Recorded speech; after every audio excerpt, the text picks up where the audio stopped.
Good. You said you were going to go back and look at the film, to look at some stuff. What did you see when you looked at the pass protection on the offensive line, and what else did you see? Yeah, I thought our offensive line did a really nice job. There was a couple blitzes that Bowling Green presented where guys were coming free. Those are hot throws for us and not protection issues at that standpoint. Actually, the last touchdown pass at Garbage Street was a hot throw.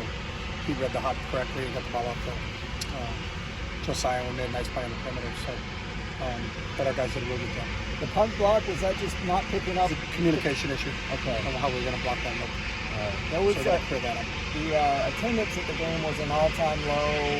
I know there were some mitigating factors like the heat and early start time, but attendance has been kind of a thing for a few years now. Are you concerned that's kind of an indication of where? No, I just want to thank our fans for going to that game because it was the hottest game I've ever had an opportunity to coach in. It was, the fact that they were there was a tribute to them, and my hat's off to them. That's the hottest football game I've ever coached in my life. So, we can't control the weather. But I want to thank the ones that did show up because that was not a fun place to play, to be honest. Attendance has been down even before that, though. And so, are you very concerned that our job is to play football? So, we won our last 4 on the Ben Bolch momentum meter. I think everything's going in the right direction. We've won all 4 by more than 25 points. So, our players are doing what they're supposed to do and prepare and do all those things. So, we can't control the weather, so I'm not concerned with that. As the head coach, can you do anything to help with interest besides winning? I don't even understand the question. Like booster events, social media? No, we don't have like any booster events that have been recommended. We always struggle early in the year, no matter where you are, because of we don't have the students on campus, so we don't start classes till the end of the month. So that's always been an issue when we're playing the early season games. Cam Brown and Logan Loyer, are they going to be available at practice today? We'll see. What they can do. They've been in parts of practice for the last couple of days, and we'll see what they can get through today. So. Ezekiel and Habermill, are they all right? We'll see. I don't anticipate anything, but we'll see. The Bobo jersey situation. I mean, is that just somebody forgetting that you got to? Yeah, that was a misstep by us, as I said after the game. We got to make sure when we have guys in duplicate uniforms. Martell Irby was the guy who was in a duplicate uniform all last year, so something we worked on Friday, but we're going to do a better job of this. So will he keep changing jerseys going forward? It depends on who's in. You just can't have duplicate numbers in a game. So him and Shea Bryant Struthers have the same number. They're both number 9, so you can't play both at the same time. So he's obviously a big target at 6'5", and we saw him get leveled a couple times. Is there any worry that as you was a penalty? No. I mean, you can't go back there and say I'm worried about my punt returner that gets. He fair caught it. It was a great decision by Bobo, and then there was a penalty on their part. So. I don't know if you can do anything else to prevent a penalty on the other side, but that's really what happened. I guess what I'm saying is just even putting him in harm's way at that position as the punt returner. So Kyle Phillips was our punt returner last year. But he's not been our top target. I don't think the target means. I'm confused on that. So they jump higher to tackle him than they jump higher to tackle Kyle.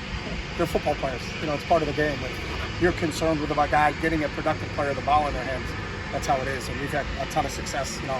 Kyle, he had 97 targets last year, and led the nation in punt returns. So, when you have a dynamic player, I don't think the difference between being 5'11" and 6'5" is the reason that Bobo got hit. It was a penalty on their part. So. What makes Bobo such a good punt returner for someone who's not really a traditional punt returner size? He's got a really good instincts with the ball in the open field. He does a good job of fielding the ball.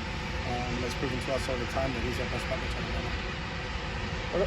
Mafi had a nice little first down play there. I know it was not designed for him, but is there any thought there? You ever used like a refrigerator Perry play as a coach?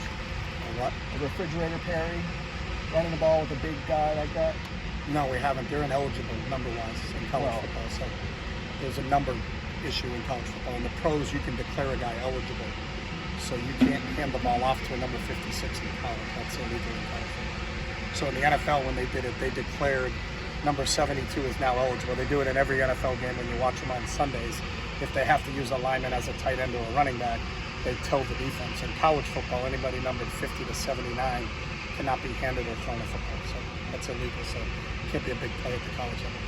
Josiah Norwood, first career touchdown, that big play towards the end there. It was a couple days after he finally got on scholarship. What was that like, him coming back to the sideline, his reaction, just how big is that for him? Just that's what he's done. He's made a lot of big plays for us in the last couple of years in certain situations for us. He's obviously contributing more now earned a scholarship. Really proud of him in terms of what he does. Plays with great effort, great energy every single day. Has worked himself up from, he came in here as a quarterback, coming out of high school, and then worked himself into playing receiver, getting on the field initially as special teams, and to see a fifth-year kid like that, for that to pay off is really just a tribute to him. So really happy for him, and hopefully we get more of those. How about Carson Schlesinger? He earned a scholarship. I think he's a freshman, redshirt freshman. And he got some playing time. What did you see from him? He's done a really nice job. I know Ken and Billy are really high on him. He's smart. He's intuitive. Charlie Collins told us when we were recruiting him, he said, I think this kid's really going to play for you. I think he's got that special trait in him, and really respect Charlie and what he has to say about players. And Charlie's coached at all levels himself, so he had really big praise on him. When we got a chance to see him play and our coaches watched him practice, you could tell that he was a really good football player. So we were excited when we got the opportunity to get him. And all he's ever wanted is an opportunity, and he's gotten that, and he's capitalized on it. So I think he'll continue to grow. He is a young player, but he's got the requisite size and speed. He's smart. He's a physical player. He's playing on all 4 special teams for us right now. So hopefully, as we continue to develop and get him more snaps and more playing time, he's more comfortable out there. But for his first time in a college football game, I thought he did a really nice job. What's the status of Ollie? Is he going to be able? Unavailable. Any feeling that he could play this season? He's unavailable. What kind of tone do you want this week of practices to have? We just want to improve, and we try to come out here every day, and that's what we talked about in our team meeting earlier, is that we got to get better. The biggest improvement most teams make is from game 1 to game 2.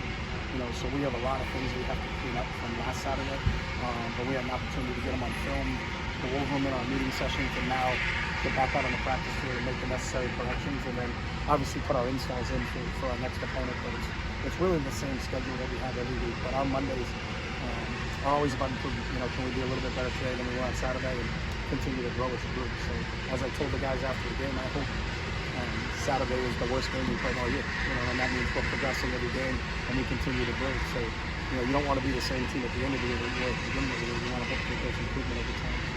What were some of the big standouts after watching the film? What did you take away from that game? I thought Gary Smith played a really good game for us. Was really disruptive and added some things to us up front. Darius played a really good game for us at inside linebacker. I thought his tackling in the open field was really good. And I thought Bray Mayer played one of his better games that he's played since he's been here. Had a big sack for us, was really productive for us, really led for us, and did a nice job. So those are the 3 players that really stood out over the course of the game for us. And we talked about it in our meeting today, Gary, Darius, and Bray. I thought they were real standout players for us on Saturday. Kenny Churchwell? Kenny played a good game. But our top 3 players of the game were Gary, Darius, and Bray. And just generally speaking, the defense, you were happy with it after the game. Was that reinforced with your film review? Yeah, we can get better at everything. There were some missed assignments, there were some effort deals, offensively, defensively, and special teams. But to go out and do what they did, especially the amount of snaps they played in that heat. I'll give our strength and conditioning staff credit for our conditioning. You didn't see any of our guys going down cramp-wise. Our guys fought through it. Again, it was a difficult situation to play in from a weather standpoint, but that can't be an excuse, but I thought overall our defense played intact. Really that one drive, I think they had 162, but they had 79 yards on that one drive.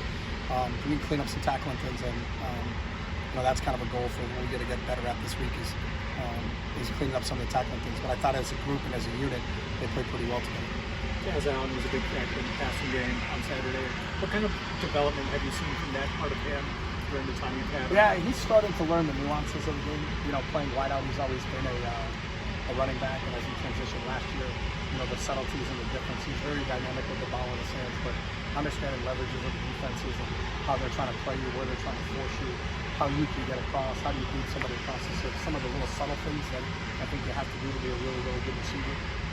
But I was really happy with his production on Saturday, and I know he'll tell you there's 1 or 2 he wanted back that I think he could have been even more productive for us. But like all of our players, it's about growing and improving from day 1 to day 2. So hopefully that's just the start for us.